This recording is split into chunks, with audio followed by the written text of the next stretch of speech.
Əgər vurub yıxan, çatan adam görsəz və iyi bilməsində də problem olsa, bilin ki, problem onun vicdanında deyil, orbitofrontal korteksindədir. Bir magistrant olaraq dissertasiya yazıram və mənim dissertasiya mövzum antisosial şəxsiyyət pozuntusu ilə bağlıdır.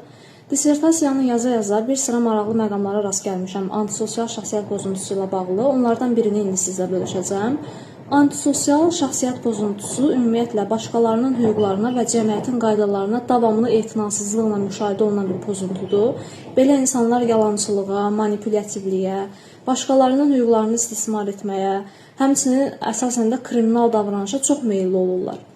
Antisosial şəxsiyyət pozuntusunun müxtəlif səbəbləri ola bilər və bu səbəblərdən biri də neuropsixoloji mexanizmlər. Belə ki, bu neuropsixoloji mexanizmlərə orbitofrontal korteksin zədələnməsi aiddir. Bəzi insanlarda orbitofrontal korteks zədələnir və onun nəticəsində antisosial davranışlar meydana çıxır. Lakin belə bir nüans var. Orbitofrontal korteksin zədələnməsi eyni zamanda iyi bilmənin zəifləməsinə ya da ümumiyyətlə itməsinə gətirib çıxardır. Yəni, nəticə etibarən belə deyə bilərik ki, hansı insanlarda ki, antisosial davranışların səbəbi orbitofrontal korteksin zədələnməsidir, o insanlarda həm də iyi bilmə çox zəif olur ya da ümumiyyətlə olmur.